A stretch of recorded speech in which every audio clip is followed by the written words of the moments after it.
I've spent my whole life on these waters. The lakes of Minnesota's boundary waters are as familiar to me as the lines on my palm. But that summer of 1991, something felt different, wrong. The drought had turned our paradise into something else, something that made the hair on the back of my neck stand up every time I paddled out alone. My name is Daniel Redwood. I'm a park ranger here, just like my father was, and his father before him.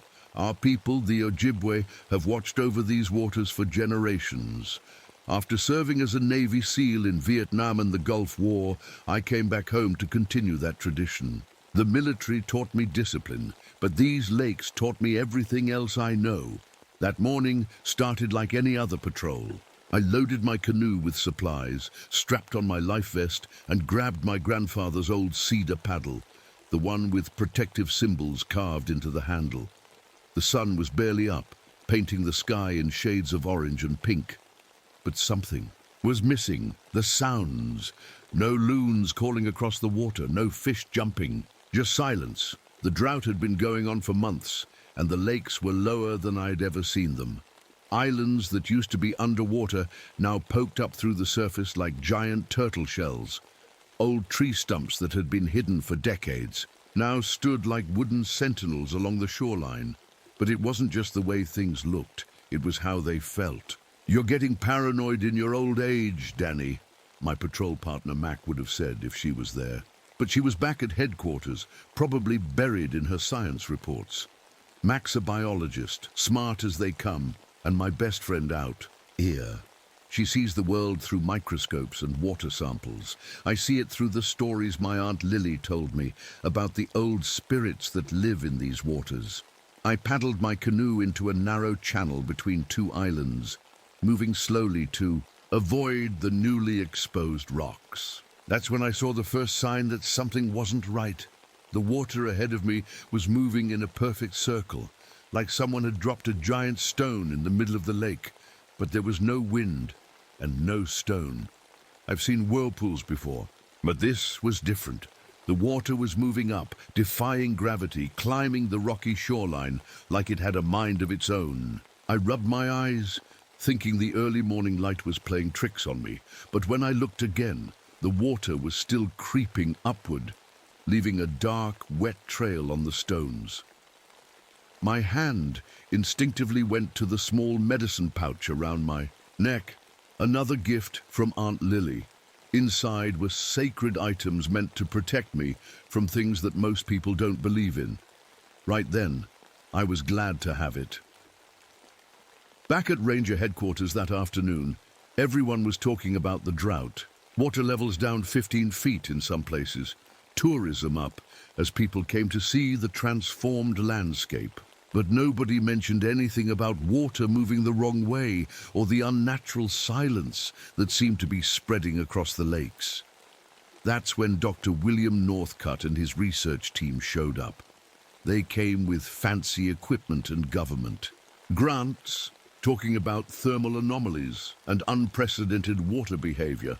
My boss assigned me to be their guide and safety officer, just what I needed. A bunch of scientists poking around when my gut was screaming that something ancient was waking up. That night, I visited Aunt Lily. She took one look at me and knew something was wrong. Over dinner, she told me old stories about the time when the waters fell away and the sleepers beneath. I tried to laugh it off, but she grabbed my hand with surprising strength. "They're waking up, Danny," she said, pressing a small stone into my palm. The drought didn't just reveal the land, it revealed things that were meant to stay hidden. "Take this, it'll keep the water honest." I wanted to ask her what she meant by honest water, but the look in her eyes stopped me. I'd seen that same look in the eyes of men in combat, the ones who knew something bad was coming, but couldn't say exactly what. The next day, I took Northcutt's team out to survey the eastern lakes. That's where we found it. A circle of standing stones, perfectly arranged, now exposed by the low water. They were covered in carvings I'd never seen before, but somehow recognized deep in my bones. Northcutt was excited. talking about archaeological discoveries. But all I could think about was Aunt Lily's warning. Some things, she'd said, sleep beneath these waters and they're not meant to wake up. I should have listened harder. We all should have. Because what happened next would change everything we thought we knew about these lakes and the ancient things that called them home. Things got worse the next week. Jake, one of Dr. Northcutt's students, was the first to see them. He was diving near the stone circle, checking some underwater equipment when it happened. "I swear someone was watching me," he told us after swimming. Back to the boat, his face pale, like a person standing in the water just staring. But when I swam closer, they just melted away, like they were made of water themselves. I watched his hands shake as he took off his diving gear. Jake wasn't the type to scare easily, and I knew what he'd seen wasn't just his imagination playing tricks. That same day, all their expensive equipment started acting weird. Batteries that were fully charged went dead in minutes. Waterproof cameras got filled with water, even though their cases were sealed tight. And when we checked the photos they had taken, we saw something that made my stomach turn. Shapes in the water that looked almost human, but not quite. I couldn't sleep that night. When I finally dozed off, I had a dream that felt more real than any dream I've ever had. I was swimming through the lakes, but they were different, deeper, older somehow. A voice was speaking to me in Ojibwe, my people's language, guiding me down to these huge chambers under the lakes. Inside them, I saw something that made me wake up in a cold sweat. My bed was soaking wet, even though my cabin was bone dry. The next morning, we got the call about the missing kayakers. A young couple, Sarah and Mike, hadn't checked in at their scheduled spots. I took my canoe out to look for them, my grandfather's paddle cutting through the unusually still water. Their campsite looked wrong in a way that's hard to explain. Their tent was set up perfectly. A pot of half-cooked soup sat on a cold camping stove. Their phones, wallets, and all their gear were there. But their kayaks were gone, and so were they. We found the kayaks the next day, floating empty right. In the middle of Lake Namakan, they were sitting perfectly still over that stone circle, like someone had placed them there on purpose. Inside each kayak, we found their life jackets, neatly folded, dry as bone. That's when I knew we were dealing with something that didn't follow the normal rules of nature. Mac tried to explain it all with science. "There has to be a logical explanation," she kept saying. But I could see the worry in her eyes. She'd been out collecting water samples alone when something happened that she wouldn't talk about for days. Finally, she told me, "I saw a kid drowning," she said quietly. "I ran into the water to help, but when I got there, Danny, the kid just turned into water. Then the water around me, it was like it was alive, like it was curious about me." I showed her the stone amulet Aunt Lily had given me. "Wear this," I told her. "Don't take it off." Dr. Northcutt was hiding something too. I caught him late one night, sending coded messages back to his government contacts. There was more to his research than just studying the drought. They'd found something in the water years ago, something that wasn't supposed to exist. That's when the fish started showing up on the shores. Hundreds of them, all with strange changes to their bodies. Their skin was clear like glass, and instead of blood, they had this weird blue fluid in their veins. Dr. Northcutt wanted to study them, but I remembered what Aunt Lily had said about respecting the water's gifts. We should have burned those fish and scattered their ashes with proper prayers. Instead, we kept them in the lab. Big mistake. Late that night, Sophia, another one of Northcutt's students, was alone in the lab with the fish samples. She came, running out, screaming. The fish had changed, melted together, formed something that looked like a tiny person made of water. It watched her for a moment, then slipped away through a drain pipe. The water itself was changing too. Tests showed it was full of tiny crystals that moved like they were alive, and it was spreading, connecting lakes that had never been connected before, creating new channels where none had existed. That's when the tourists started telling strange stories about helpful locals who would appear out of nowhere, guide them to remote spots, then disappear. We found one family wandering in the woods, completely lost and desperately thirsty. They thought they'd only been hiking for a few hours, but they'd been missing for 2 days. A nice man showed us a shortcut, they said. He seemed to know every trail, but thinking back now, his footsteps never made any sound. I knew then that whatever slept in the deep parts of these lakes wasn't just awake anymore. It was getting stronger, learning, watching us, and soon it would do more than just watch. Everything changed after Jake died. He went diving alone at night, even though I'd told him it wasn't safe. We found him on the shore the next morning. The doctor said he drowned, but something wasn't right. His body was completely dry, yet his insides were full of that same strange blue crystal we'd found in the water. The government people showed up the next day. They weren't regular park rangers or environmental officers. These guys wore fancy suits and had military haircuts. They took over Dr. Northcutt's research operation and told me I could still help, but I wasn't allowed to see what they found anymore. Mac was getting worse every day. She'd been sick for a while, something called MS that affects your nerves, but now it was getting bad fast. The weird thing was, it only bothered her when she was near certain lakes. I caught her looking at her hands one morning, watching them shake. "They're different near the water now," she whispered. Sometimes I can almost see through them." I wanted to tell her everything would be okay, but I've never been good at lying to friends. The cameras we set up around the lakes started catching strange things at night. Water would rise up out of the lakes, taking shapes that looked almost human. These water people would walk around the camping areas, touching tents and backpacks like curious children. They seemed really interested in anything electronic: phones, radios, flashlights. Amber, the quietest member of Northcutt's team, started getting terrible headaches. When they hit, she'd grab any paper she could find and draw the same patterns over and over, circles and swirls that looked just like the carvings on those ancient stones we'd found. Then the tourists started telling us about helpful locals who'd guide them to special spots around the lakes.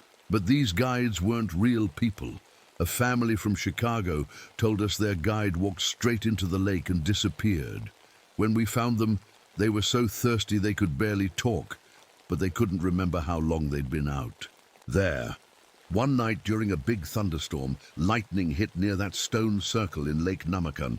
Everyone nearby said the whole lake lit up from underneath, like someone had turned on a giant light at the bottom. Some people said they saw huge buildings down there, like an underwater city that was waking up.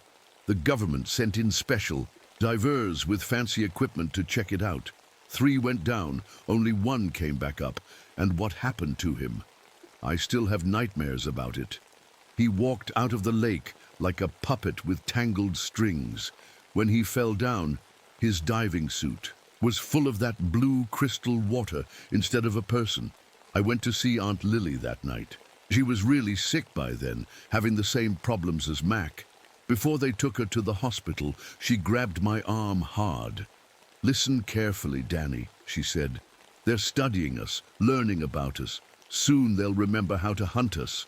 There's a way to stop them, but you have to do it right." She told me about an old ceremony, one that hadn't been performed in generations. It would take copper from our lands, special copper that had been blessed, and the knowledge of how to use it properly. The government started evacuating people from around the lakes, telling them it was because of fire danger from the drought. But the lakes fought back. Water rose up and destroyed bridges. Currents appeared out of nowhere, making it impossible to cross some channels. Then we all saw them, clear as day. They rose up out of Lake Namakan, people made of water, but solid enough to walk on land. They moved through our evacuation center, destroying every piece of electronic equipment they could find. Phones, radios, computers, anything that could connect to the outside world. That's when I realized this wasn't just some strange event we could explain away. The lakes themselves had woken up, and they weren't happy to find us living here. I touched the stone amulet Aunt Lily had given me, feeling its warmth. I noticed something interesting. Whenever I held it up, the water people would back away. It was like they couldn't come near it. Later we found out why. The stone had copper in it, a special kind that only comes from this area. We finally knew what might stop them, but by then it was almost too late.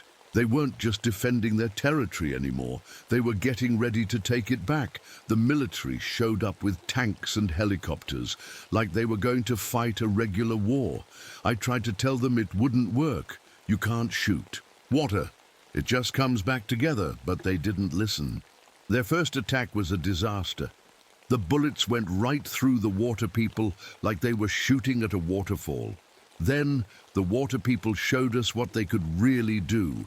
They pulled the water right out of the soldiers' bodies, leaving them weak and gasping on the ground.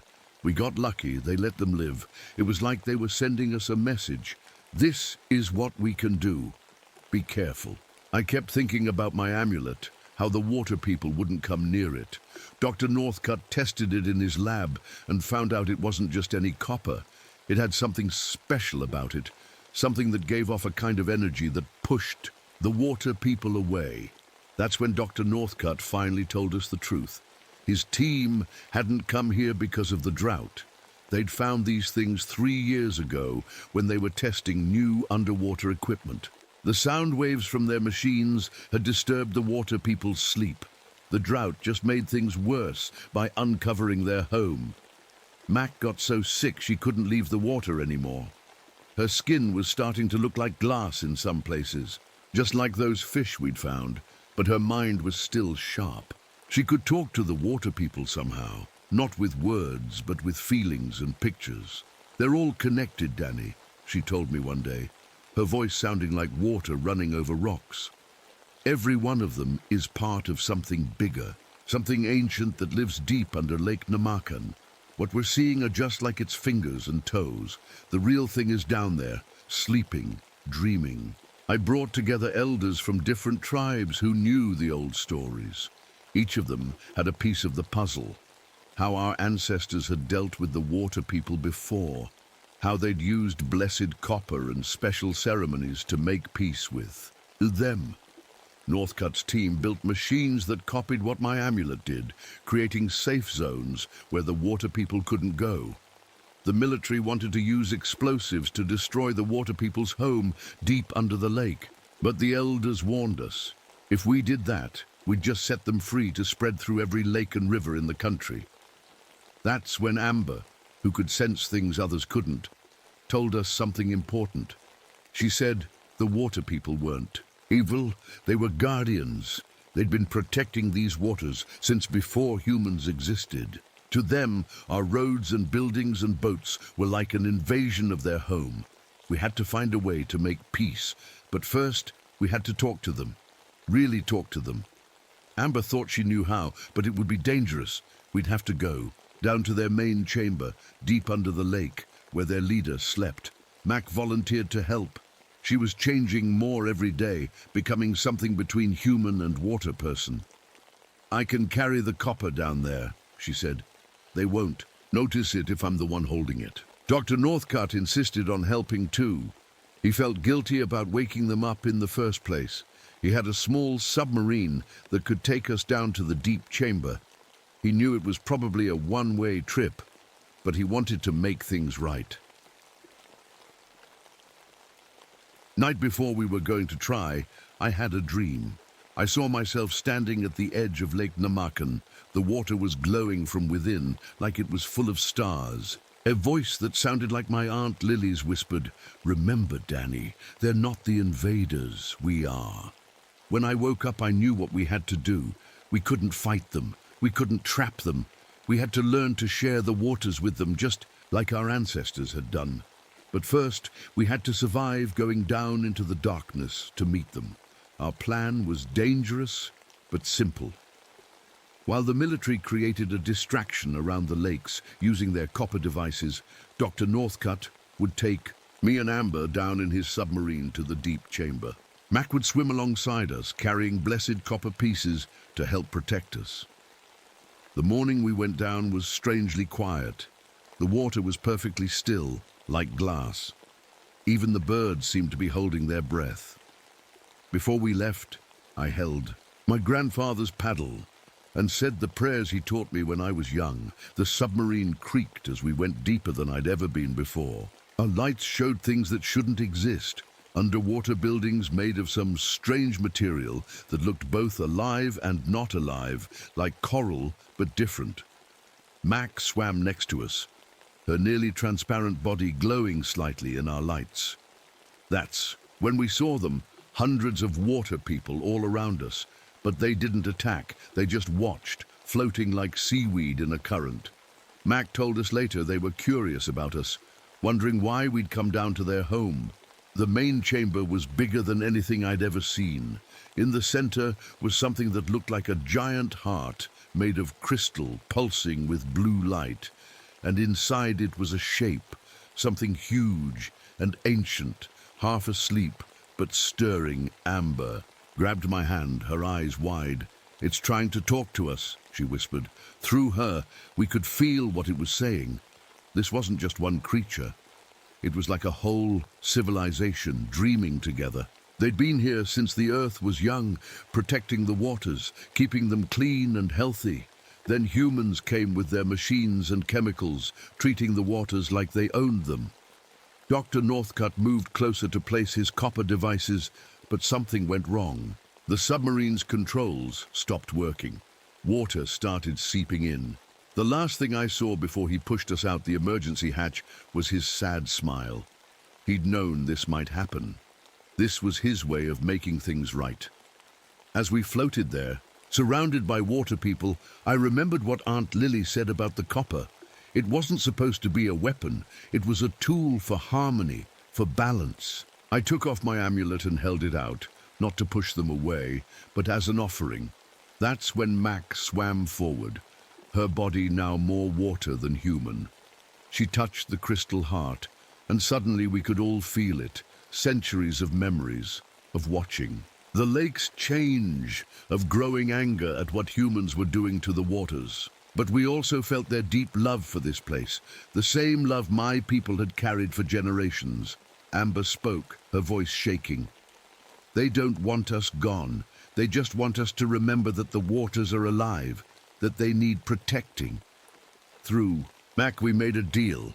The water people would go back to sleep, but not completely. They'd keep part of themselves awake, working with humans who understood, people like my tribe, to protect the waters. We promised to create special areas where no machines would ever be allowed, where the waters would stay pure and untouched. As we talked, something amazing happened. Storm clouds gathered above, and rain began to fall. The first rain in months. The drought was ending. Water levels started rising, covering the ancient chambers and stone circles again. The water people kept their word. All around the lakes, they retreated to their deep places. People who'd been hurt by them started getting better, except Mac. She chose to stay changed, living on a small island in the middle of Lake Namakan, helping us understand the water people and their ways. They never found Dr. Northcutt's body, but sometimes, on quiet mornings, rangers report seeing someone who looks like him, made of water, placing stones in circles on remote beaches. The government tried to cover it all up, saying the strange events were caused by bad water and people's imaginations. But we know the truth. We protected it, writing it down and sharing it with other tribes, making sure the knowledge wouldn't be lost again. I still work as a ranger, but my job is different now. I train young people from the tribe about the real history of these waters. I teach them how to listen to the lakes, how to spot the signs that the water people are watching. Most importantly, I teach them about balance, how to live with something powerful and ancient without becoming its enemy. But sometimes, when I'm out alone in my canoe, I see ripples in the water that move against the wind, or I catch a glimpse of something transparent and human-shaped watching from beneath the surface. And I remember that we're not alone here. We never were. The lakes have their own guardians, and if we're wise, they'll help us protect these waters forever. But if we forget our promise, well, the water people are patient. They've slept for centuries before. They can sleep again, and they can always wake up. 7 years have passed since that summer. I'm still here, watching over these waters, but things are different now. Sometimes better, sometimes worrying. Mac lives in her cabin on the island. She's not exactly human anymore, but she's still my friend. Every few weeks I paddle out to visit her. Her body looks like moving water now, but her smile is the same. She helps us understand when the water people are trying to tell us something. They're restless lately, Danny, she told me last week. They see things happening in other lakes, far away. Bad things. She was right. We've been finding those blue crystals in water samples from lakes across the country. Little pieces of the water people's awareness, spreading through rivers and streams, like they're keeping an eye on things. Amber became a teacher at the university. She doesn't talk about what happened, but she works with other people who can sense things most of us can't. They watch the waters too in their own way. Sometimes strange things happen around polluted lakes. Factories that dump chemicals have mysterious accidents. Their equipment breaks down, pipes burst, but only the ones hurting the water. It's like someone sending a message. I train new rangers now, especially kids from the tribe. I teach them the old ways and the new science, how to use both to protect the waters. Some of them can sense the water people. Some have even seen them, usually at dawn when the light plays on the waves. The government pretends nothing happened. They destroyed most of the records and told everyone it was just a weird summer during the drought. But they still watch. Sometimes I see boats with special equipment, testing the water, looking for signs. Last month, a group of runners found Dr. Northcutt's notebook washed up on a beach. The pages were full of warnings about something bigger coming. He wrote about special times when the stars align in a certain way, making the water people more active. There's a date marked, not too far in the future. Aunt Lily passed away last winter. Before she died, she had one last vision. She saw lakes and rivers all over the world lighting up from within, like they did that night at Lake Namakan. But she said it wasn't scary this time. The waters are waking up everywhere, Danny, she told me. Not to fight us, to save themselves. We didn't take care of them, so they're calling their guardians back. I still use my grandfather's paddle. Still wear a copper amulet, but not to keep the water people away anymore, to show them I remember our promise. Every morning when I check the lakes, I see perfect circles of ripples in calm water. They're reminding us they're here. Some nights, when the moon is full, I sit by the shore and listen. Sometimes I hear what sounds like singing coming from deep under the water. Mac says the water people are teaching her their songs. Songs about what the lakes used to be like and what they could be again. Yesterday, I found a perfect circle of stones on my dock. Each one had a tiny bit of copper in it. Next to them was a puddle of water that didn't evaporate in the hot sun. A message, maybe, or a warning, because the water people are patient, but they're not asleep anymore. Not really. They're watching, waiting, hoping we'll keep our promise to protect their home, and if we don't, well, there are a lot of lakes in this world, a lot of ancient chambers under deep waters, a lot of places where other things might be waking up. Sometimes at night, I look at my phone and see news about weird things happening at lakes and rivers far away. Perfect circles of ripples, strange lights underwater, clear figures walking into the waves. The water people aren't just here anymore. They're spreading, growing, getting ready. For what? I don't know. But I do know one thing. The waters remember, and sooner or later they always rise.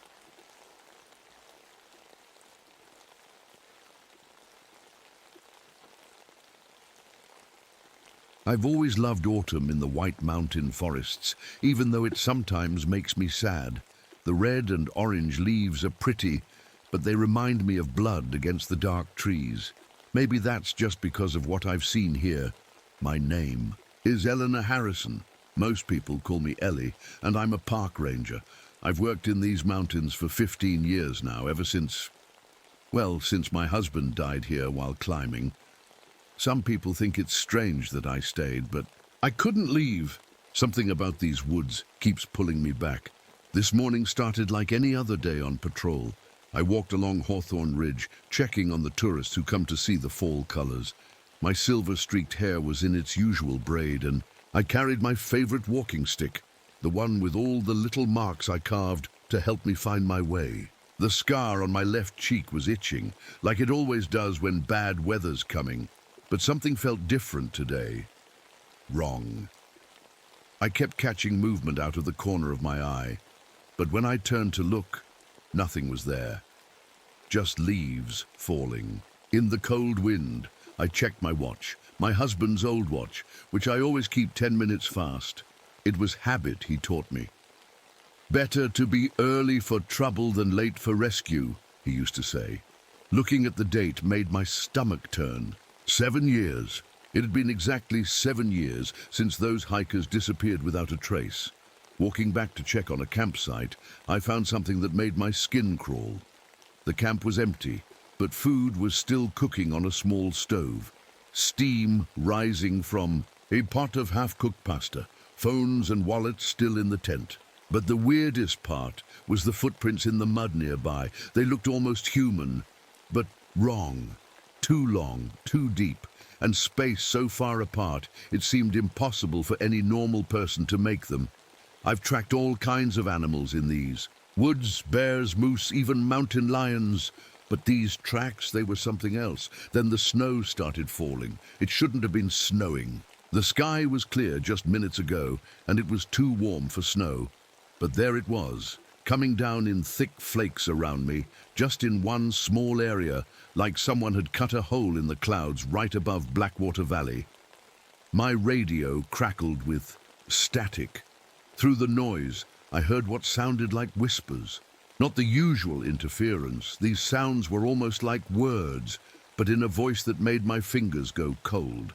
I needed to check something in the old records.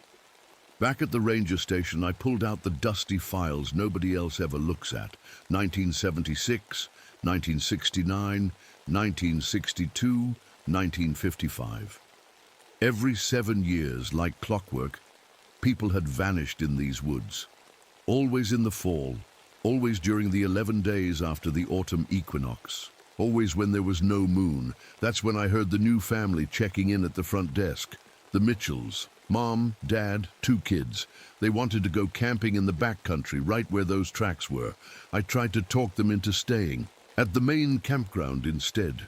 Tried to tell them the weather might turn bad, but my boss shot me down. He was more worried about tourist money than safety. Later that night, doing my final patrol, I heard it. A scream that sounded human, but wasn't. Not quite. I followed the sound and found a dead deer. Its organs had been removed with surgical precision, and the blood around it was still warm. But the air was freezing cold, like standing in a freezer. I knew where I had to go next. Old Man Jacobson's cabin. He's lived out here longer than anyone, and people call him crazy. But I knew better. He'd seen things too. When I got there, all his windows were boarded up, even though it was a nice day. He was waiting for me, like he knew I'd come. His hands shook as he told me about what he saw as a kid in 1941, the same thing his grandmother had warned him about.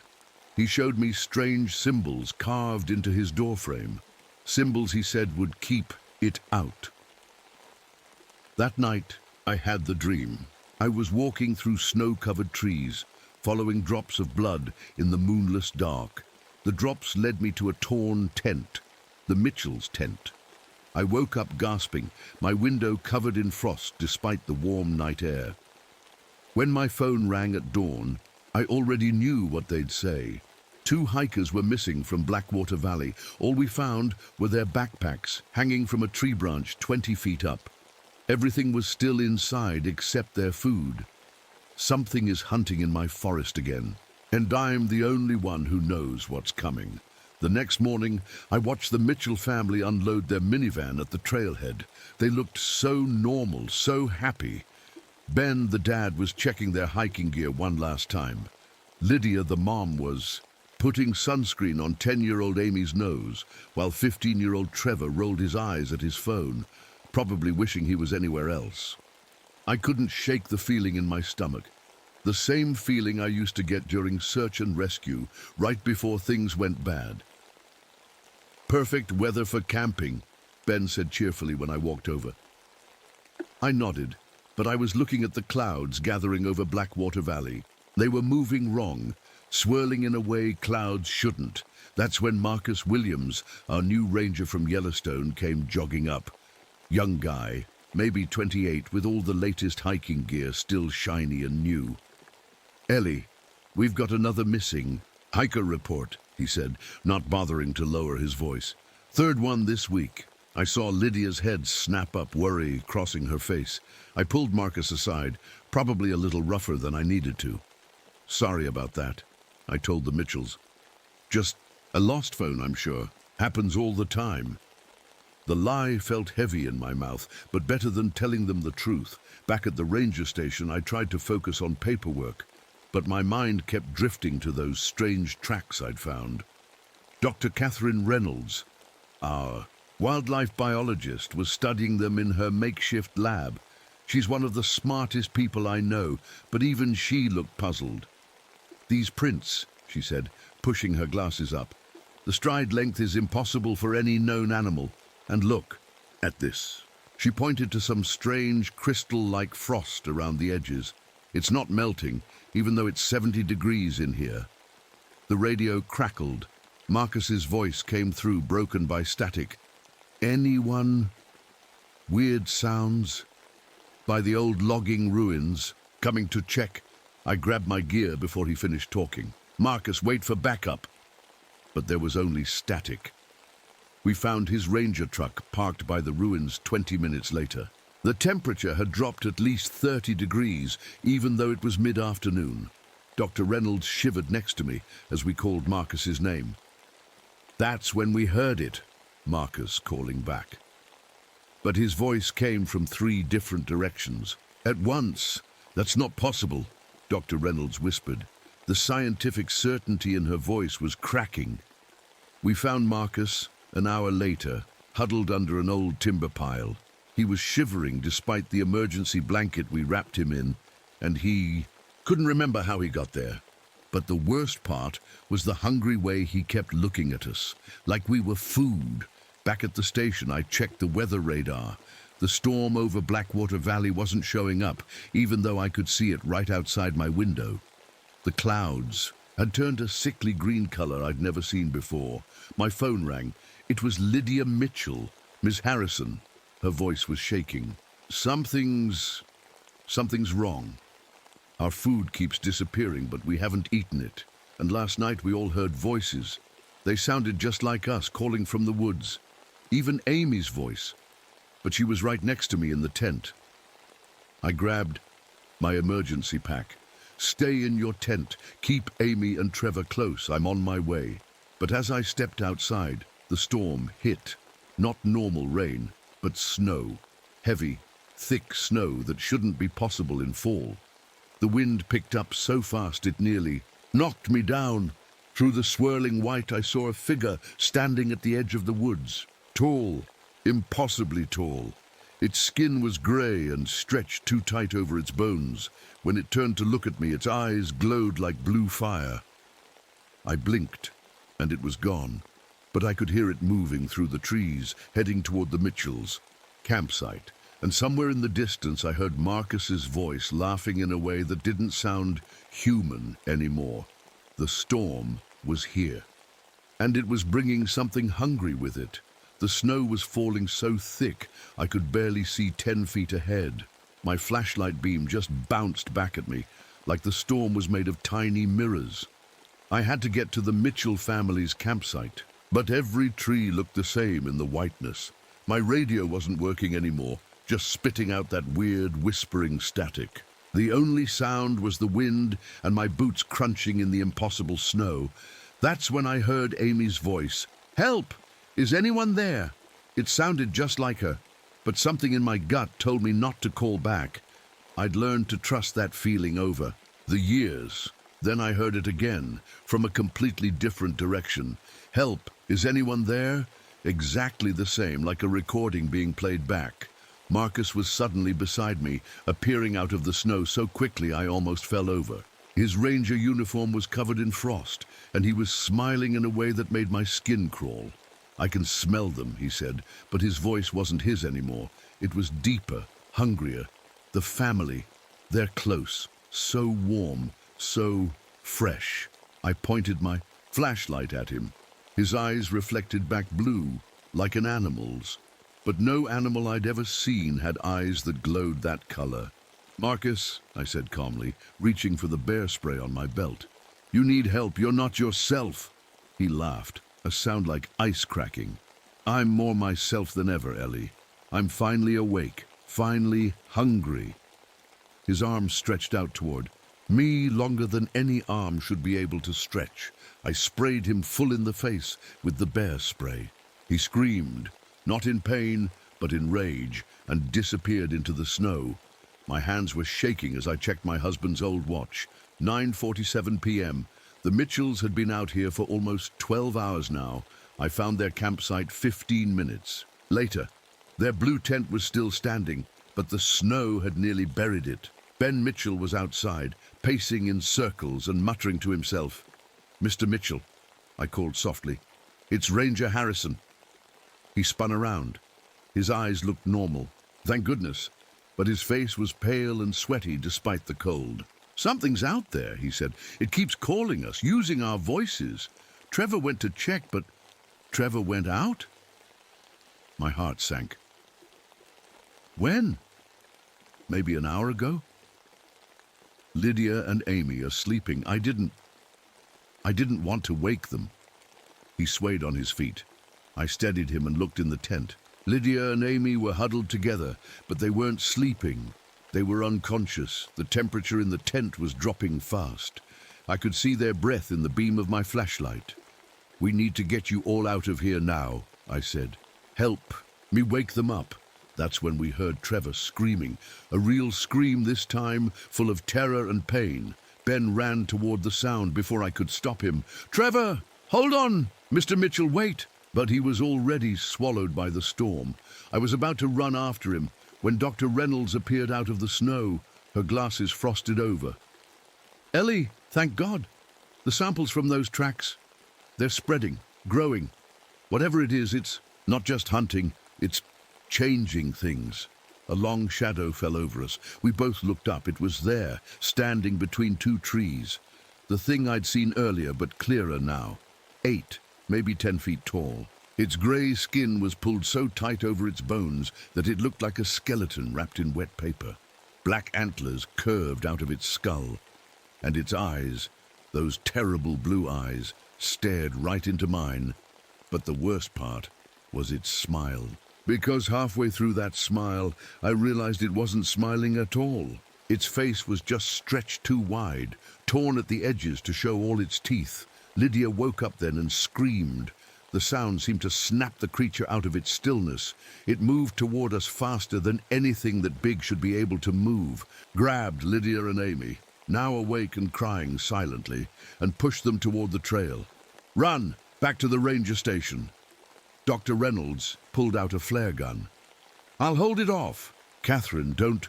But she had already fired. The red flare lit up the whole clearing, showing us something I wish I hadn't seen. There wasn't just one creature anymore. There were 3, and one of them looked like it was wearing pieces of Marcus's ranger uniform. The storm closed in around us as we ran, and somewhere in the darkness I heard Ben Mitchell calling for his son. But his voice was changing, becoming less human with each call. The hunger was spreading, and we were running. Out of time, we ran through the snow until our lungs burned. Lydia stumbled, holding Amy's hand tight. The ranger station was still too far away. "We need shelter," I gasped. "Somewhere safe." That's when I remembered. Old man Jacobson's cabin was closer. The symbols he carved would keep us safe. At least, I hoped they would. Behind us, something howled. It wasn't the wind anymore, and it wasn't Marcus or Ben or anything human. This way, I said, pulling them off the main trail. Amy was crying quietly, but Lydia's face had gone hard, like stone. We have to go back, she said. Trevor and Ben are still out there. I looked her in the eyes. Lydia, listen to me. The Ben I saw earlier, he wasn't himself anymore, like Marcus. Something's changing them. What do you mean, changing them? Her voice shook. Before I could answer, we heard Trevor's voice again. Mom, I'm hurt. Please help me. Amy started to turn toward the sound, but Lydia held her tight. That's not your brother, sweetie, she whispered. Remember what I told you. No matter what you hear, that's not Trevor. Smart woman. She'd figured it out too. We made it to Jacobson's cabin just as the storm got worse. The old man was waiting with his shotgun, but he lowered it when he saw me. Get inside, he said. Quick! The cabin was warm, lit by oil lamps. Maps and old papers covered the walls. Jacobson had drawn those strange symbols on every window and door. The boy, he said, looking at Amy. The one in the woods, he's still alive. How do you know? Lydia grabbed his arm. Because they always keep one alive, to lure the others. Been happening every 7 years, since before my grandma's time. He pointed to a map. There's caves under the forest. That's where it takes them. Where it feeds. Amy's voice was small. Don't scare her, I warned him. But we all jumped when something hit the cabin wall, hard. The whole building shook. Through the frosted window I saw them. 3 dark shapes, too tall to be human, circling the cabin. Their blue eyes glowed. In the darkness, one of them still wore pieces of Marcus's ranger uniform. Another had Ben's jacket, torn and bloody. The symbols will hold them back, Jacobson said. But not forever. They're stronger this time, hungrier. Something scraped against the roof, claws on wood. Then we heard Trevor's voice again, but this time it was real, weak and scared. Mom? Is anyone there? I'm so cold. It was coming from under the cabin. Lydia ran to the floor, pressing her ear to the wooden boards. Trevor, baby? The caves, Jacobson said. They connect to my cellar. That's really him this time. They're using him as bait. I checked my gear. Flashlight, rope, first aid kit, flare gun. There has to be a way down there. You can't go. Amy grabbed my jacket. They'll get you too. I knelt down to her level. Amy, listen. I've been protecting these woods for 15 years.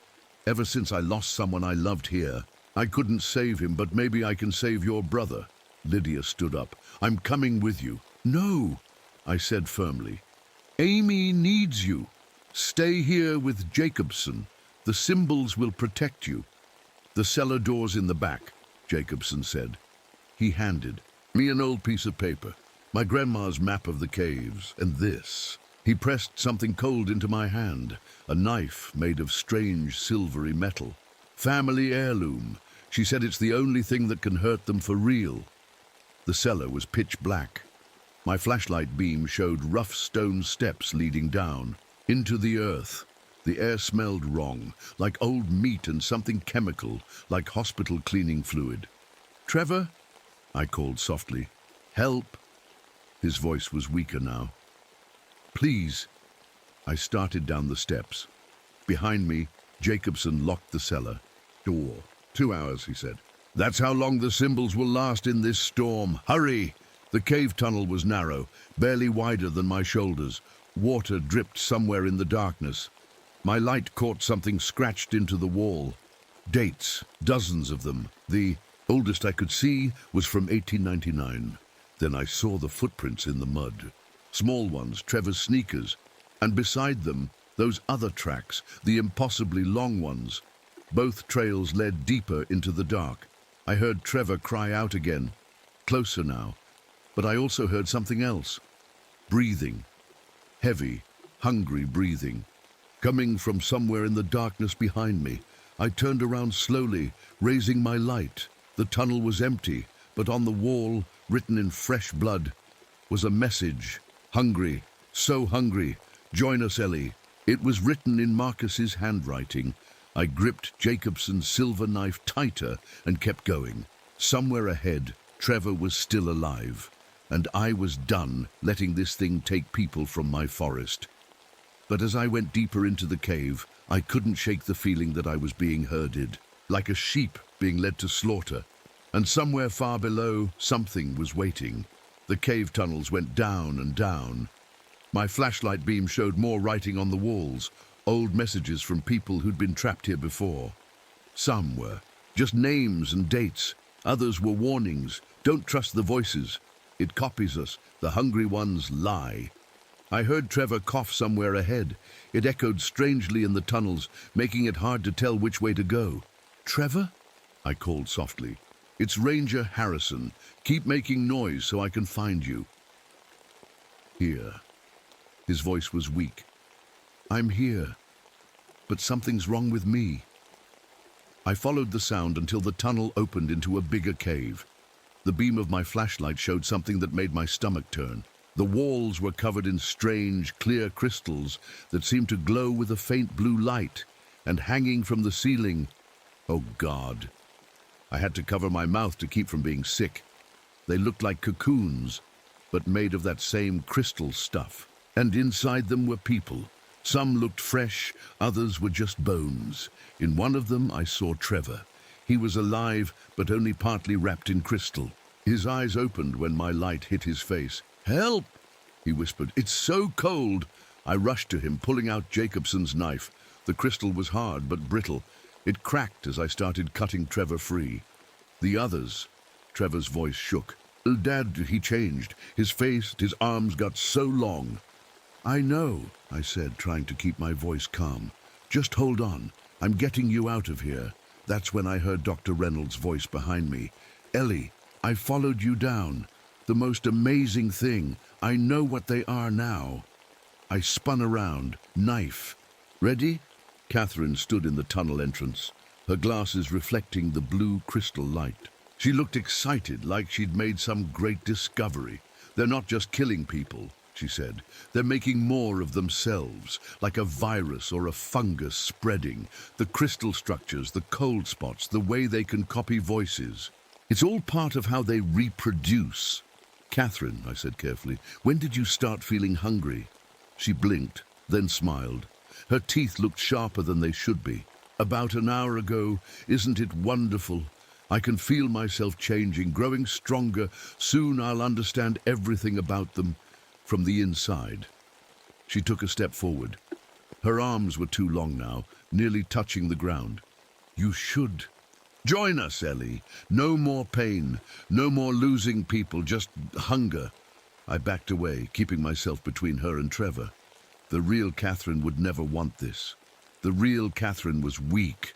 Her voice wasn't human anymore. She only wanted to study things. We want to become. She lunged at me faster than any person could move. I swung the silver knife. The blade cut her arm, and she screamed, a sound that shook rocks from the ceiling. Where the silver touched her, the skin bubbled and smoked. I grabbed Trevor and ran, half carrying him. Behind us, Catherine's screams turned into that horrible laughing sound. They're all connected, Trevor gasped as we ran. I could feel them in my head. They're all part of the same thing. The big one, the oldest one. It's down deeper. We found a small side tunnel and squeezed inside. I could hear them moving around in the bigger tunnel. Catherine, Marcus, and the thing that used to be Ben. All hunting us. Trevor, I whispered. What do you mean? They're all connected. The crystals. He was shivering bad now. They store memories, feelings. Every person they take makes them stronger, helps them learn. That's how they can copy voices so well. They have all the memories of everyone they've ever taken. A horrible thought hit me. How long were you in that crystal? I don't know, but I can still feel it in my head, trying to get in, make me hungry like them. He looked at me with tears in his eyes. Am I going to turn into one of them? Before I could answer, we heard Amy's voice echoing through the caves. Mom, Ranger Harrison, they got in the cabin. They're coming. My blood went cold. The cymbals hadn't held. Trevor grabbed my arm. His fingers were ice cold. We have to help them. We? Catherine's voice boomed from everywhere at once. You're already one of us, Trevor. The hunger is growing. Soon you'll be ready to join your father. No! Trevor pressed his hands against his head. Get out! Get out of my head! I had to make a choice. The tunnel back to the cabin was behind us. The deeper caves where the oldest creature lived were ahead. Lydia and Amy needed help, but if we didn't stop these things at their source, no one would be safe. Trevor looked at me, and I saw the blue light starting to shine in his eyes. We were running out of time. The big one, he whispered. The first one. Kill it and maybe it'll stop the hunger. I gripped the silver knife tighter. Sometimes the only way out is down. Hold on, Trevor, I said. We're going to end this, all of it. We headed deeper into the dark, following the glow of the crystals. Behind us, 3 monsters that used to be people I knew came hunting, and somewhere below, the thing that started it all was waiting. The deeper we went, the colder it got. Trevor could barely walk now, and I had to help him. The blue light in his eyes was getting brighter. Tell me about Amy, I said, trying to keep him focused on being human. What's she like? She's smart, really smart. Trevor's voice shook. Always reading. Loves those stupid cat videos. He stumbled. I'm so hungry, Ranger Harrison. Keep talking. What else about Amy? She has weird dreams sometimes. Says she can feel what other people are feeling. He stopped suddenly. Oh no. What? That's why they wanted us. Amy, she's special. If they get her, they'll be able to find anyone. Hunt anyone. His eyes went wide. We have to hurry. The tunnel opened into a massive cave. The ceiling was covered in those glowing crystals, like an underground sky full of blue stars. But in the middle of the cave, that's it, Trevor whispered. The first one, the oldest. It looked like a giant cocoon made of black crystal hanging from the ceiling. It was huge, maybe 20 feet long. And inside, I could see something moving. Suddenly, Trevor grabbed his head and screamed, "They're here!" 3 shapes came out of the darkness. Catherine, Marcus, and Ben, or what was left of them. They didn't even look human anymore. Their arms hung down to the floor, their skin was gray and stretched tight, and black antlers grew from their heads. Their blue eyes glowed like fire. "Welcome," they all said at once with the same hungry smile. "We've been waiting so long." "The knife," Trevor gasped. "Silver kills them, but you have to hit the heart." "Where's Lydia?" I demanded. "Where's Amy?" Catherine's too wide mouth smiled. "The little girl is special. She'll help us hunt, help us feed. Forever." "The mother fought," Marcus added. "Tasty. So tasty." "No." Trevor tried to run at them, but I held him back. "That's what they want," I whispered. "They're keeping us from the big one." The black cocoon pulsed like something inside was waking up. The crystal stars on the ceiling glowed brighter. Then I heard Amy's voice, her real voice, in my head. "Ranger, Harrison, I can feel them. They're all connected to the big one, like a spider web. If you kill it..." The monsters screamed all at once. They knew Amy was reaching out. "Get her!" Catherine shrieked. "Before she... This way!" Amy's voice in my head again. "There's a path behind the crystals." I grabbed Trevor and ran. The monsters followed, but they were slow, like they had to stay close to the black cocoon. We found a narrow gap behind a crystal formation. It led right under the giant cocoon. "Trevor," I said, "I need you to be brave. Can you do that?" He nodded, fighting against the hunger I could see in his eyes. "When I say run, go back the way we came. Find Amy, get out. But no buts. You're her big brother. Protect her." Above us, the black cocoon was cracking open. Something was coming. "Out!" I handed Trevor my flashlight. "Run! Now!" He ran. The 3 monsters tried to follow him, but I slashed at them with the silver knife. They jumped back, hissing. Then the cocoon burst open. It was like every nightmare I'd ever had, all rolled into one, huge, skeletal with too many arms and a face full of teeth. This was the first one, the oldest, the one that started it all. But now I knew its secret. They were all connected. Kill this one. You cannot stop the hunger, it said, in a voice made of all the voices it had stolen over the years. We are eternal. We are... I threw my emergency flare at it. The cave lit up bright red. The monster screamed, covering its eyes. That's when I saw it, a patch of darker crystal over where its heart would be. I ran straight at it, dodging its long arms. The silver knife grew hot in my hand. This is for everyone you've taken. I jumped, pushing off a crystal formation, and drove the knife right into that dark spot. The creature's scream shook the whole cave. The other monsters fell to their knees. The crystal stars on the ceiling began to crack. Run! Amy's voice in my head again. The caves are collapsing. I ran. Behind me I heard the giant creature thrashing, felt its death scream in my bones. The crystals were shattering, raining down like sharp blue snow. The hunger was dying, and it was taking its cave with it. But I still had to find the kids and get out. If there was still a way out, sometimes the only way out is up. The caves were falling apart. Every crystal on the ceiling was breaking, sending sharp pieces raining down. I ran through the tunnels, following Trevor's footprints in the dirt. Amy, I shouted. Trevor! Here! Amy's voice, her real voice, called back. Hurry! I found them near the entrance to Jacobson's cellar. Trevor was hugging Amy tight, and the blue light in his eyes was fading. Whatever connection the monster had to him was dying with it. Where's Mom? Amy asked, her eyes full of tears. I shook my head. I'm so sorry. The ground shook under our feet. The cave's ceiling was starting to crack. We have to get out, I said. Now!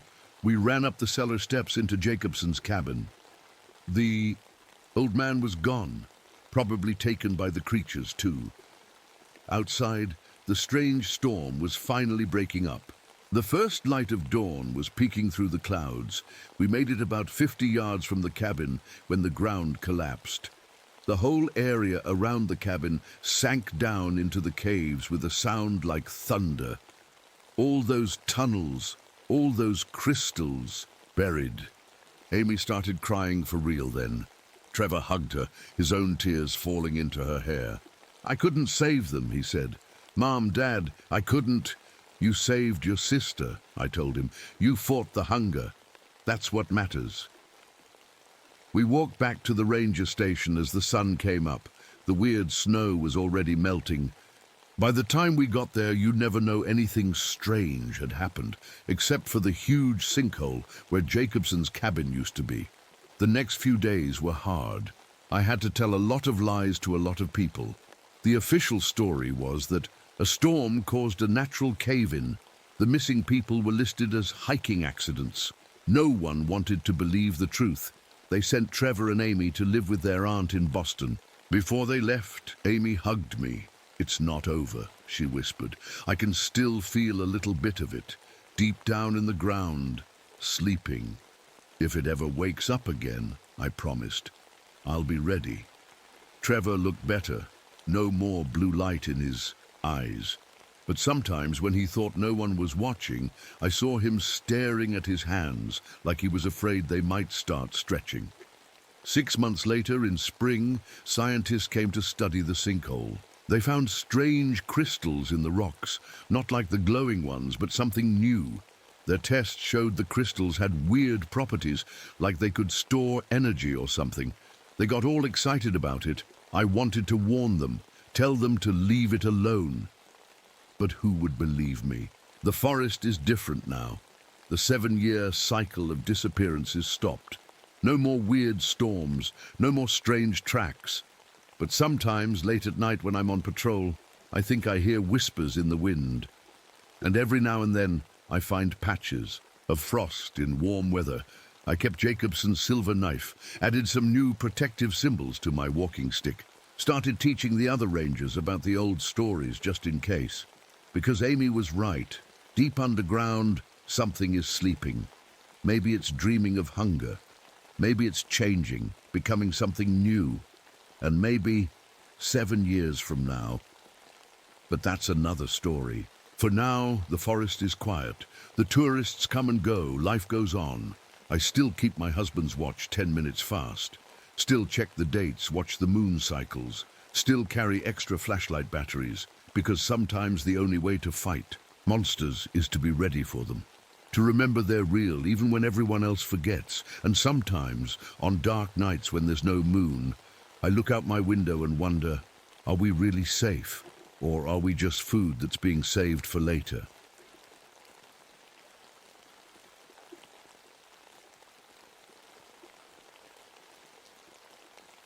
The morning mist wrapped around the giant sequoia trees like a blanket as I walked my usual trail. I'm Michael Thornton, and these towering trees have been my only real friends for the past 7 years. Most people would find it lonely being a ranger out here in the middle of nowhere, but for me, it's exactly what I need. The quiet helps keep the memories of Vietnam at bay, most days anyway. I stopped to watch a family of deer drinking from a crystal clear stream. The mother deer's ears twitched at every little sound, always alert for danger. I knew that feeling all too well. My right leg ached a bit, an old war souvenir that always bothered me during my morning patrols. But I didn't mind. The peace of the forest was worth it. The radio at my hip crackled. "Thornton, you there?" It was Chief Monroe's voice pulling me back to reality. "Head back to headquarters. Got a new ranger I want you to meet." "Copy that," I replied, taking one last look at the deer before turning back. The mother deer suddenly raised her head, staring into the trees with wide eyes. Then, without a sound, the whole family bolted into the forest. Something had spooked them, but I couldn't see what. A chill ran down my spine despite the warm summer. "Morning." Back at headquarters, I found Chief Monroe, a man whose ranger uniform seemed to grow tighter every year, standing next to a young woman with bright eyes and a fresh-pressed uniform. Everything about her screamed, "City folks." "Mike, this is Jessica Oakes, fresh out of ranger school," Monroe said, grinning. "Show her the ropes, will you?" Jessica stuck out her hand. "Nice to meet you, Ranger Thornton. I've heard a lot about this forest." "Just Mike is fine," I said, shaking her hand. "And whatever you've heard, the forest will surprise you. It always does." Before I could start Jessica's orientation, David Littlefeather walked in. He was an elder from the local tribe who helped maintain the trails, and one of the few people I truly trusted out here. But today, something was wrong. His usually calm face was tight with worry. "Mike," he said, nodding to me before turning to Monroe. "Chief, we've got a problem in Whispering Valley. Found something you need to see." Monroe sighed. "David, if this is about those old stories again—" "No stories," Littlefeather cut in, pulling something from his pocket. It was a piece of bark, covered in what looked like amber-colored sap, but something was off about it. The sap seemed to pulse just slightly, like it had a heartbeat. "Found this and more like it all over the valley," Littlefeather said quietly. "They're waking up." Monroe rubbed his face. "It's just tree sap, David, probably from all this weird weather we've been having, but I knew better. In 7 years I'd never seen sap like this."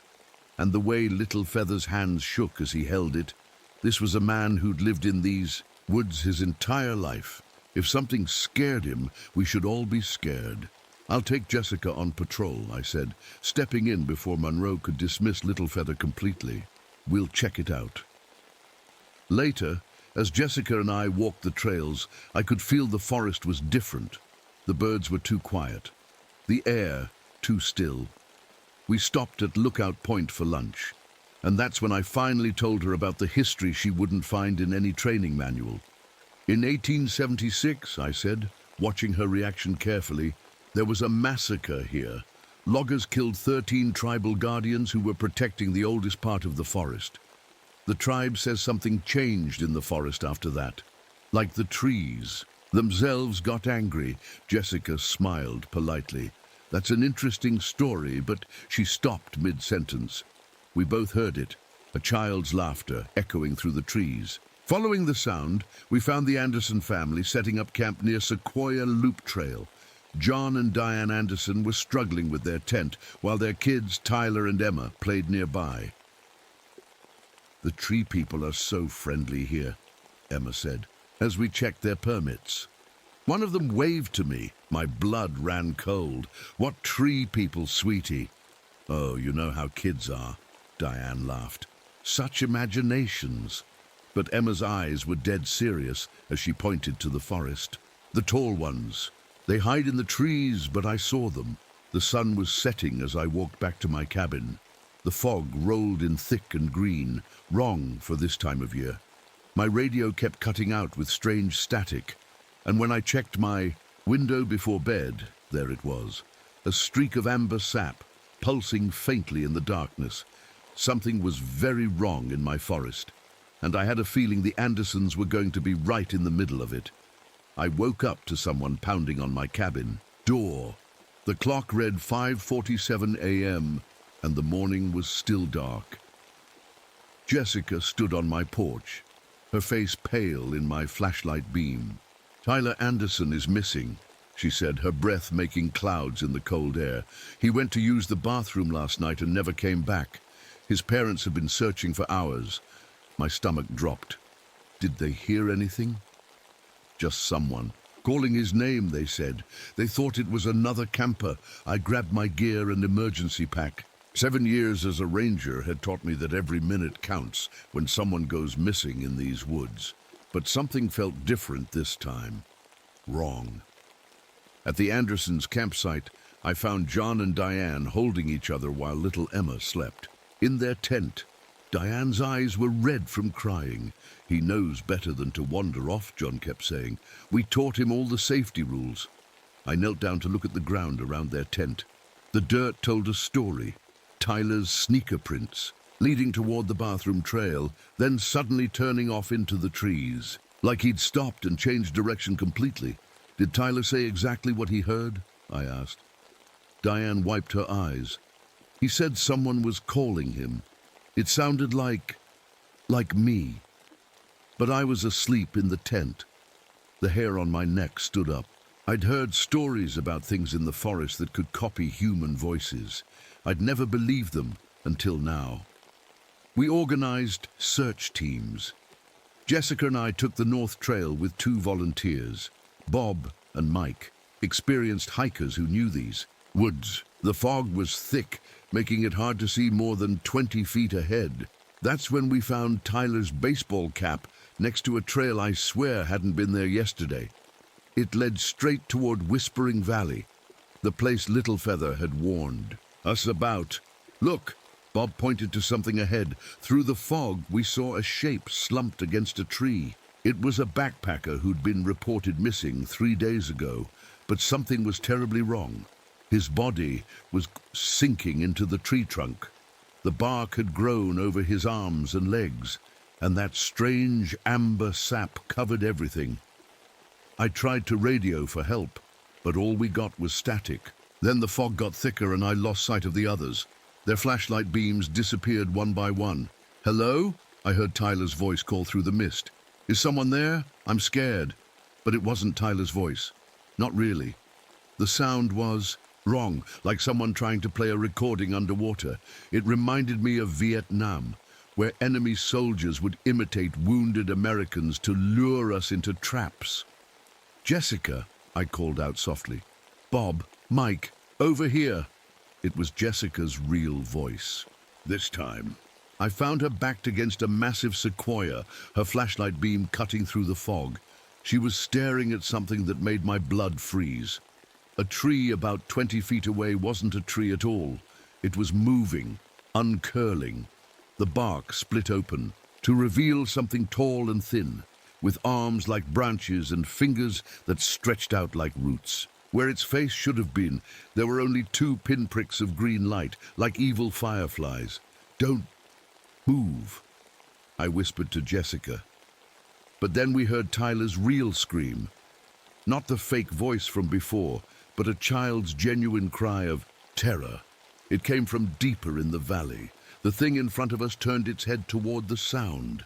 In the beam of Jessica's flashlight, I saw amber sap oozing from the cracks in its bark-like skin. Then it moved, faster than anything that Big should be able to move. "Run!" I grabbed Jessica's arm and pulled her away.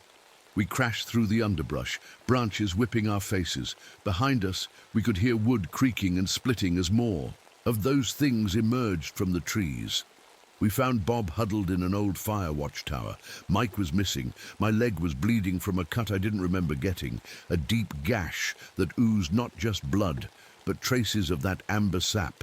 As we barricaded ourselves in the tower, I looked out over the dark forest.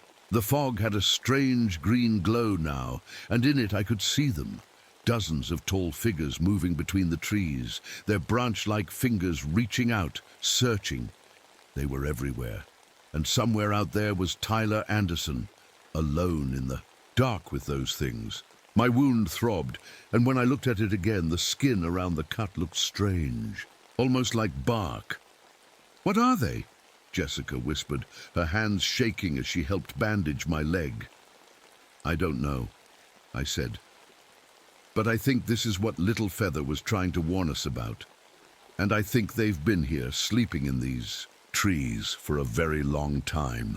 A child screamed again in the darkness. This time it sounded like Emma Anderson, but Emma was safe back at the campsite. Wasn't she? The night was far from over, and I had a terrible feeling we were only beginning to understand what had awakened in my forest. The old fire tower creaked in the wind as we waited for dawn. My leg hurt worse now. The cut wasn't deep, but the skin around it had turned rough and grey like tree bark. Every time I looked at it, the strange patch seemed bigger. A knock at the tower door made us all jump, but it was just David Littlefeather, his face grim in our flashlight beams. "I knew you'd be here," he said, sitting down heavily. "I saw their tracks in the fog. The hungry ones are awake again." "The what?" Jessica asked. "The Pine Walkers," Littlefeather said quietly. "They weren't always monsters. Long ago, they were guardians of the forest, spirits that protected the sacred trees. But then the loggers came." He pulled an old leather book from his jacket. "This belonged to my grandfather. He was one of the 13 guardians killed in 1876. The loggers wanted the ancient sequoias, but our people stood in their way. After the massacre, something dark took root in the forest's heart. The guardian spirits turned angry, twisted. Now, they wake up every 50 years hungry for revenge. Every 50 years. I thought about the dates. 1876, 1926, 1976. This is their year. "Yes," Littlefeather nodded. "And they need 13 victims before they'll sleep again, one for each guardian that was killed." My radio crackled suddenly. Through the static, I heard John Anderson's voice. "Help! Something's taken Diane. We're in the bathroom building near Campsite 4. They're trying to break in." The radio went dead. I stood up, wincing at the pain in my leg. "We have to help them." "Your wound," Littlefeather grabbed my arm. "The bark skin is spreading. You've been touched by them. Soon you'll start feeling what they feel, seeing what they see. Is there a way to stop it? Only by destroying what they call the heart tree, the oldest sequoia where this all began. But first we have to find the Andersons." We left the tower as the sky was turning grey. The fog was still thick, but now I could see things in it I wished I couldn't. Dark shapes moving between the trees, faces in the bark, and worst of all, I could feel which way they wanted me to go, like a pull in my mind. "The trails are wrong," Jessica said, looking at her map. "Nothing matches up." "They can change the forest," Littlefeather explained. "Make paths that lead where they want. That's how they trap people." A child's scream cut through the morning mist. This time I knew it was real. I could feel it. This way! We ran through the twisted trails until we found the bathroom building. The door was smashed in, and inside we found John Anderson holding his daughter Emma. They were both shaking. "They took her," John kept saying. "They took Diane. Their arms were like branches, and they just pulled her into the trees." "Where's Tyler?" I asked. Emma pointed out the broken window. "The tree people have him. I can hear him crying inside. The big tree." My heart sank because I could hear it too, not with my ears, but through this strange new connection growing inside me. Somewhere in the forest, both Tyler and his mother were alive, but trapped. "They're saving them," Littlefeather said. "The Pine Walkers like to keep their victims alive, feeding the forest with their fear. Diane will be the 13th victim. They always save a mother for last." Suddenly, I felt something new through my connection. A kind of hunger, deep and angry, spreading through the forest. The Pine Walkers were done waiting. They were coming for us all. "We need to move," I said, but as I stood up, my legs felt stiff. Looking down, I saw the bark-like skin had spread to my knee. Soon I wouldn't be able to walk at all. "The heart tree," Littlefeather said urgently. "It's our only chance to save them all. But we have to hurry before you become one of them." Emma tugged at my sleeve. "I know where it is," she whispered. "The tree people showed me in my dreams. It's where all the sad songs come from." Outside, the fog was getting thicker, and the forest was changing around us. Every tree looked like it might be hiding one of those things. And somewhere out there was the heart tree, the place where this all began. We had to find it, not just to save Tyler and Diane, but to stop these monsters before they could take anyone else, before they could turn me into one of them. But as we started walking, I heard branches cracking all around us. The Pine Walkers had found us, and they weren't going to let us reach the heart tree easily. We moved through the fog as quietly as we could, following Emma's directions. The bark on my leg had spread to my hip now, making each step harder than the last. Through my growing connection with the forest, I could feel the Pine Walkers all around us, watching, waiting. "There," Emma whispered, pointing ahead. "The crying tree." Through the mist, we saw an enormous sequoia, bigger than any I'd seen before. Thick amber sap oozed from its trunk, and the air around it seemed to whisper with forgotten voices. "Tyler's in there," Emma said. "I can hear him." She was right. Looking at the tree, I could sense people trapped inside, not just Tyler, but others too. Their fear felt like ice in my chest. "Mike!" Jessica grabbed my arm. "Look!" To our right, half hidden in the trees, was something that made my stomach turn. It looked like a garden from a nightmare. People were stuck in the trunks of young trees, buried up to their chests in bark and amber. They were alive but sleeping, their bodies feeding the trees like fertilizer. Among them was Diane Anderson, her face peaceful as the trees slowly grew around her. "They're growing new Pine Walkers," Littlefeather said softly, "using the humans to feed them."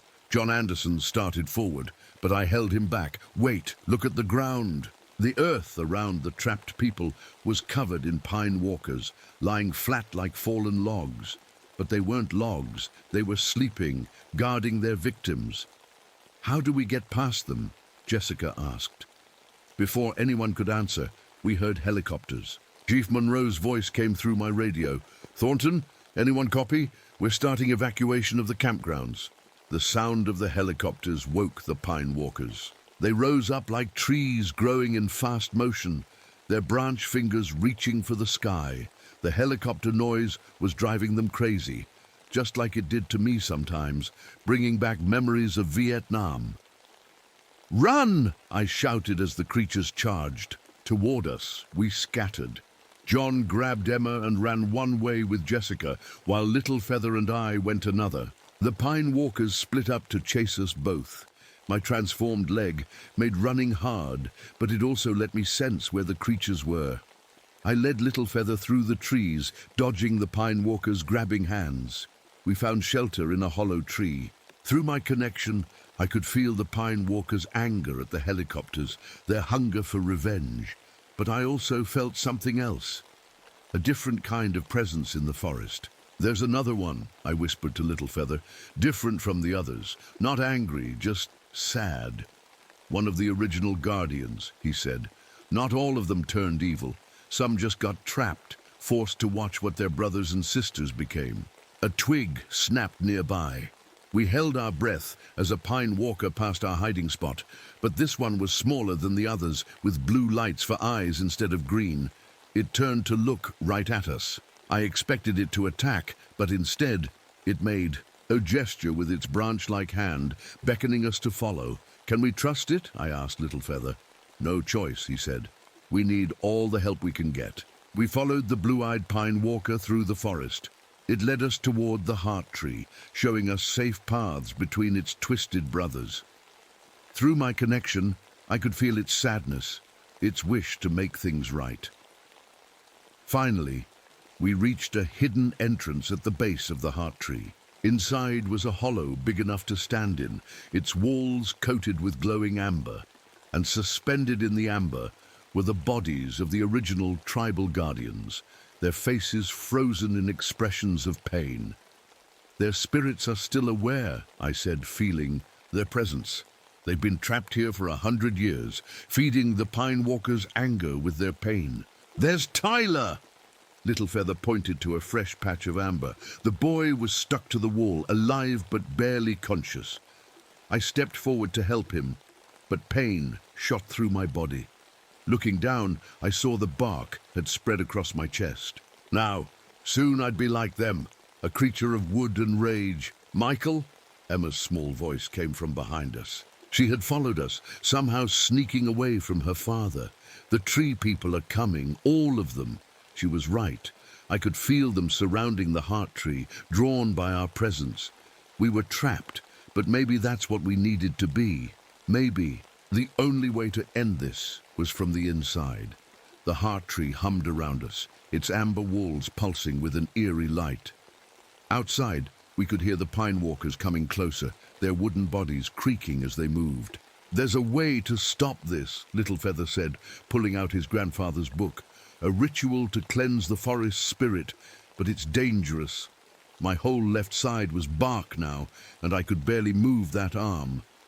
"More dangerous than becoming one of them?" He shook his head. "The ritual requires someone connected to both worlds, human and forest, someone like you're becoming. But if it goes wrong, just tell me what to do," I said.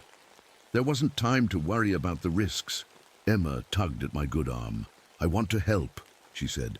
"The sad tree person showed me a song in my dreams." The blue-eyed pine walker moved to the center of the chamber, its wooden fingers trailing over the amber-trapped guardians.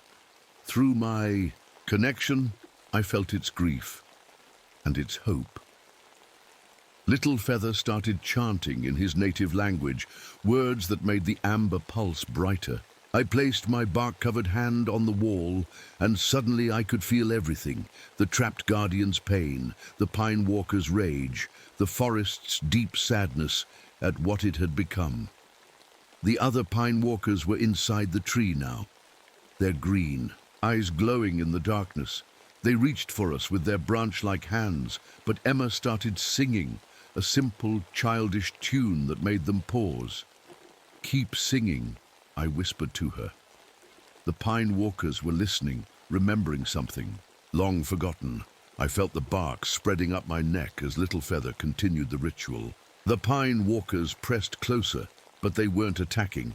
They were waiting to see what would happen. Through my connection to the forest, I saw flashes of the past, the tribal guardians protecting the trees, the loggers coming with axes and guns, the forest spirit twisting in pain and anger. But I also felt the truth. The forest never wanted revenge. It just wanted peace. "The ritual's working," Littlefeather said, "but something's fighting it." He was right. Dark energy swirled around us, trying to keep its hold on the pine walkers. The bark on my body began to burn, and I saw the same pain in the blue-eyed pine walker's face. Emma's voice got stronger, her simple song mixing with Little Feather's chant. The amber walls cracked, releasing a sound like 1,000 whispers. I felt myself slipping away as the bark covered more of my face. The forest's darkness pulled at me, trying to turn me into one of its creatures. It would be so easy to give, to lose myself in the tree's ancient anger. Then I heard Tyler cough. The sound cut through everything else. Looking up, I saw the amber around him starting to melt. He was waking up, fighting his way back to us. "Come on, Tyler," Emma called to her brother. "Wake up." Her voice gave me strength. I pushed back against the darkness, remembering who I was. Not just a part of the forest, but a protector of people too. The blue-eyed pine walker pressed its wooden hand against mine. Together, we reached out to the others, showing them what they'd forgotten. Their true purpose wasn't revenge, but protection. Light burst from the heart tree's center. The amber walls shattered, releasing the trapped guardians. Their spirits rose like golden mist, touching each pine walker in turn. One by one, the green eyes turned blue. The twisted bodies straightened, remembering their original forms. The hatred flowed out of them like sap from a cut tree. Tyler fell from the wall into his sister's arms. All around us, the other victims were being released, including Diane Anderson. The bark on my body stopped spreading, though it didn't disappear completely. The heart tree shuddered one last time, and then everything went quiet. The first light of dawn filtered through the branches above, touching the transformed pine walkers with gold. "Is it over?" Emma asked, holding her brother close. "Look," Little Feather pointed. The spirits of the original guardians hovered around us like fireflies. Through my connection, I felt their joy at being free, their sadness at what had happened, and their gratitude that it was finally over. One by one, they faded away into the morning light. The pine walkers bowed their heads, then slowly backed away into the forest. Only the blue-eyed one remained, standing guard over the heart tree. "They'll protect the forest again," Little Feather said. "The right way this time." I looked down at my bark-covered arm, wondering what this meant for me. "You're still you," Emma said, taking my wooden hand. "Just a little bit tree now, like a forest guardian." She was right. I could feel the forest differently now, not with anger or hunger, but with the calm wisdom of the ancient sequoias. Maybe that's what it needed. Someone who could understand both worlds. The sun rose higher, burning away the last of the green fog. In the distance, we could hear rescue teams calling. It was time to go back to the world of people.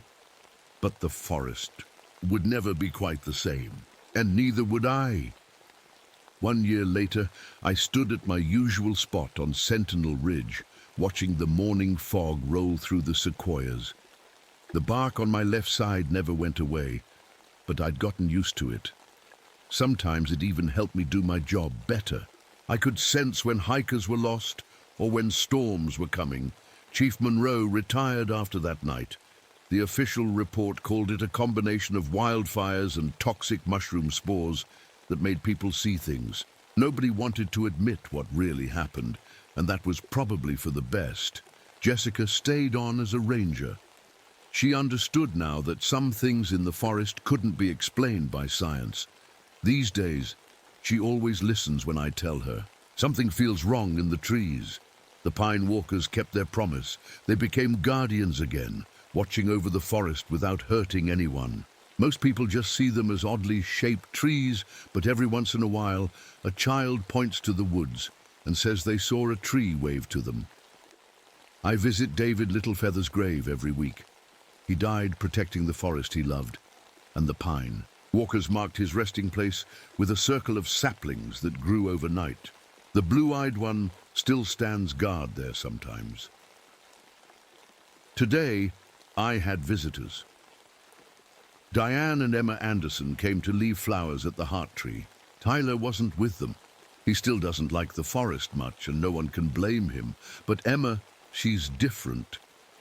The tree people are sleeping now, she told me, holding up a drawing she'd made. It showed me standing with the pine walkers. half human and half tree. But they're not angry anymore. They're just watching, making sure we take care of their home. That's right, I said, feeling the familiar tingle in my bark-covered arm. And we're helping them, aren't we? Emma nodded. Seriously. But sometimes I hear them whispering at night. They say more people are coming who want to hurt the trees. She was right about that too. Just yesterday, I caught some men marking trees for logging. Illegal cutting in the deep forest. They ran when they saw me, probably scared by my strange appearance. But I knew they'd be back. I touched one of the marked trees, feeling its worry. The bark under my wooden fingers was stained with fresh amber sap. Just a drop, but enough to remind me that the forest's power wasn't gone. It was just sleeping, waiting to see what humans would do next. Will the bad things happen again? Emma asked, taking my hand. The human one. Not if we do our job, I said. That's why the forest needs both kinds of guardians now. People like us and... I glanced at a nearby tree that wasn't really a tree, its blue eyes glowing faintly. In the shadows. Later that night, in my cabin, I wrote in my journal about the marked trees and the amber sap. 50 years isn't that long to a sequoia. The year 2026 will come before we know it, and the forest has a long memory. But this time, we'll be ready.